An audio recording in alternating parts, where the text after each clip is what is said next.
नमस्कार, आप देख रहे हैं न्यूज नेशन का डिजिटल प्लेटफॉर्म। मैं अंकिता और अखिल मेरे साथ मौजूद है। और देखिए, भारत जो है वो ये मैच जीत चुका है, यानी कि दूसरा टेस्ट मैच जो है वो 106 रन से भारत जीत चुका है और ये सीरीज जो है वो 1-1 की बराबरी पर आ चुका है। लेकिन यहाँ पर कई सारे लूप होल्स है टीम इंडिया के लिए, क्योंकि यहाँ पर कई सारे बैट्समैन का जो है वो बल्ला नहीं चला है। और हमने देखा है कि पहला मैच हारने के बाद टीम इंडिया ने जिस तरीके से अखिल कमबैक किया है, क्या लगता है आपको कि आगे वाली मैच में कुछ इंपैक्ट अलग देखने को मिलेगा? कमबैक इंडिया का सॉलिड रहा, नो डाउट, लेकिन तारीफ करनी पड़ेगी इंग्लैंड की भी कि 399 चेस करते हुए भी उन्होंने ऑलमोस्ट 300 रन स्कोर बोर्ड पे लगाए। हालांकि इंडियन टीम की अगर ये जीत रही तो उसमें पूरा क्रेडिट बुमराह का जाता है, अंकिता, क्योंकि जिस तरीके की बुमराह की गेंदबाजी थी, मतलब पहली पारी में 6 विकेट, दूसरी पारी में 3 wicket, commendable performance by Bumrah. बिल्कुल, बुमराह की तारीफ तो बनती है, क्योंकि उनके स्टैट्स पर भी हम नजर डालेंगे। आज के मैच में जिस तरीके से उनकी तरफ से गेंदबाजी हुई, हम कह रहे थे कि अश्विन चलिए विकेट चटकाएंगे, बुमराह की बारी नहीं आ रही थी, लेकिन बुमराह ने जिस तरीके से गुमराह किया है इंग्लैंड के बल्लेबाजों को, तो शायद उनकी तारीफ जो है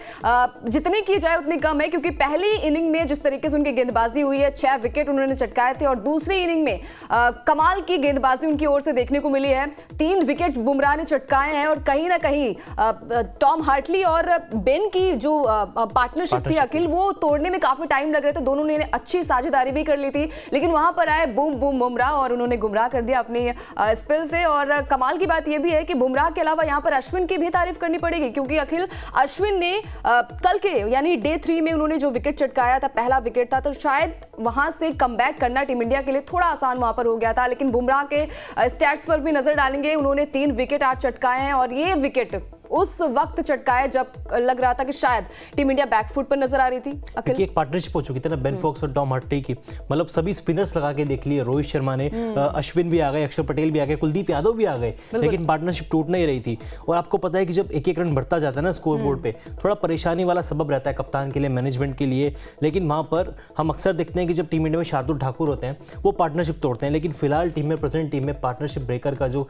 किरदार है, जो रोल प्ले किया है, वो जसप्रीत बुमराह ने प्ले किया है। बहुत ही बिल्कुल। और जब बात करेंगे यहाँ पर बैट्समैन की, तो जायसवाल की बात ना हो ऐसा नहीं हो सकता, क्योंकि पहली पारी में 206 रन बनाए, यानी कि डबल सेंचुरी आई थी। इसके अलावा यहाँ पर अगर यहाँ पर शुभमन गिल के बल्ले से वो सेंचुरी नहीं आती तो 106 की जो आज जीत मिली है शायद वो नहीं मिली होती, क्योंकि यहाँ पर गिल का बल्ला चला। 104 रन की पारी उन्होंने सेकेंड इनिंग में खेली और वो पारी शायद अपने आप में बेहतरीन रही है। लेकिन यहाँ पर नजर डालेंगे यशस्वी जायसवाल, यानी कि दूसरी पारी में जायसवाल के बल्ले से रन नहीं निकले, लेकिन जिस तरीके की उनकी पारी रही है पहले मैच में, 206 रन की पारी उन्होंने खेली है, तो कहीं ना कहीं वो मार्क जो है वो हम बात करते हैं ना बार बार कि युवा बल्लेबाज है, तो प्रेरित भी करता है और हम जैसे फैंस के चेहरे पे खुशी भी आती है। तो कहीं ना कहीं जायसवाल की तारीफ बनती है। इसके अलावा बात करेंगे यहाँ पर रोहित शर्मा की भी, क्योंकि कप्तानी की बात होगी और पहले ऐसे एशियाई कप्तान हो गए जो कि बेसबॉल स्टाइल में पहले वो कप्तान, यानी कि MS धोनी को भी उन्होंने पीछे छोड़ दिया। जी अखिल,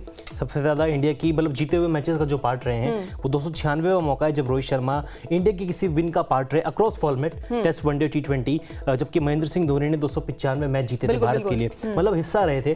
टॉप पर विराट कोहली आते 313 और नंबर 2 पर सचिन तेंदुलकर का नाम है, 307 मैच उन्होंने जीते, यानी कि रोहित शर्मा सचिन का रिकॉर्ड बहुत जल्दी तोड़ने वाले हैं। देखिए, तोड़ने वाले, लेकिन सबसे बड़ी बात ये होती है ना कि बेसबॉल स्टाइल, यानी कि 2021 में जो रूट कैप्टन थे और अब कप्तानी है बेन स्टोक्स के हाथ में, और बैचबॉल हमने देखा है कि T20 स्टाइल में था। वो उन्होंने कल स्टेटमेंट भी दिया था, जेम्स एंडरसन ने दिया था कि अगर यहाँ पर 600 रन भी टीम इंडिया बना लेती तो हम उसे चेस कर लेते। शायद उनका ओवर कॉन्फिडेंस था, लेकिन यहाँ पर तारीफ करनी बनती है हर एक बैट्समैन की, हर एक बॉलर्स की। दिन होता है, उस दिन जायसवाल का दिन था और दूसरा दिन था गिल का, तो कमाल की बैटिंग हुई है। लेकिन देखना यह भी होगा अखिल की लूप होल्स भी है टीम इंडिया के पास। आपने 292 रन बना दिए इंग्लैंड की टीम ने, यानी कि कहीं ना कहीं यहाँ पर आपको एक पार्टनरशिप बिल्ड करने की जरूरत है। और श्रेयस अय्यर की बात कर लेते हैं, क्योंकि श्रेयस अय्यर के बल्ले से जो है वो दमखम नजर नहीं आ रहा है। हमने देखा है कि गिल पर कई सारी आलोचनाओं का सामना करना पड़ा। इसके अलावा केएस भरत पर भी बात करनी पड़ेगी, क्योंकि आप यहाँ पर एज अ विकेट कीपर आए हैं, एज अ बैट्समैन आए हैं, तो कहीं ना कहीं आपको भी यहाँ पर ध्यान देने की बहुत ज्यादा जरूरत है। अखिल,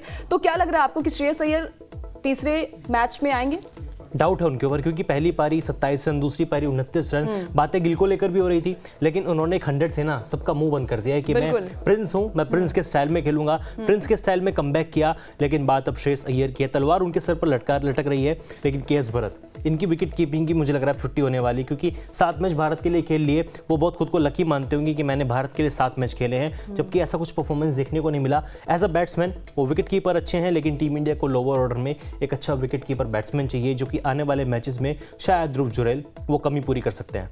बिल्कुल, देखिए थर्ड मैच में आपको यहाँ पर विराट कोहली भी खेलते नजर आएंगे, केएल राहुल का भी कमबैक होगा, तो कहीं ना कहीं इन सारे बैट्समैन को 2 मैचों में मौका मिला था अखिल। उस मैच में आपको दमखम दिखाना चाहिए था, बैट से दिखाना चाहिए था। हमने श्रेयस अय्यर को यार वर्ल्ड कप में एक अलग श्रेयस अय्यर देखा था, लेकिन टेस्ट मैच की जब भी बात होती है तो नंबर्स डरावने होते हैं और कहीं ना कहीं शायद वो बैट्समैन के लिए भी पॉजिटिव साइन नहीं होते हैं, क्योंकि गिल का बल्ला चला है, गिल नंबर 3 पर पहली बार उनके बैट से जो है वो सेंचुरी निकली है। तो गिल का तो चलिए मामला सेट है यहाँ पर। नंबर 3 पर अगर विराट कोहली आते हैं तो मैं कहूंगी कि गिल खेलेंगे, आपको तीसरे मैच में नजर 100 लगा दिया ना, क्योंकि गिल ने 100 से अपने रास्ते खोल लिए कि मैं खेलूंगा, आप मुझे बाहर नहीं कर सकते।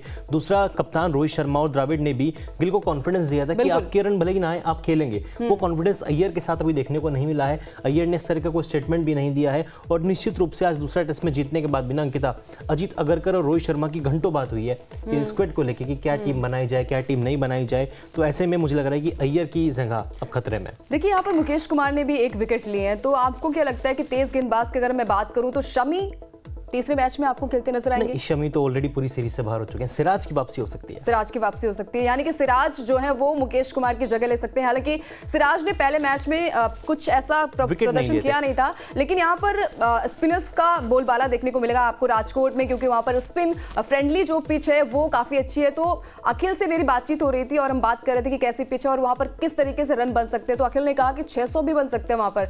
तो यहाँ पर टॉस जीतो और पहले बल्लेबाजी करो भाई, बेसबॉल स्टाइल। अगर क्योंकि आपने 106 रन बना दिए हैं, यानी कि 106 रन से टीम इंडिया जीती है, तो कहीं ना कहीं उनके दिमाग में भी यही हो रहा होगा कि अगर यहाँ पर बेन स्टोक्स टिक जाते या फिर स्टार्टिंग के जो बैट्समैन थे वो टिक जाते तो शायद मैच का रुख अलग होता। टॉम हार्टली और बेन फॉक्स का विकेट जो है वो काफी इंटरेस्टिंग था अखिल, क्योंकि अगर वहां से विकेट नहीं गिरते तो शायद आज हम ये सीरीज आ जाते, यानी कि दूसरा मैच। मेरी फिंगर्स क्रॉस थी, क्योंकि मुझे लग रहा था कि इंग्लैंड मैच जीत जाएगा, क्योंकि इंग्लैंड ने बहुत अच्छा परफॉर्मेंस किया।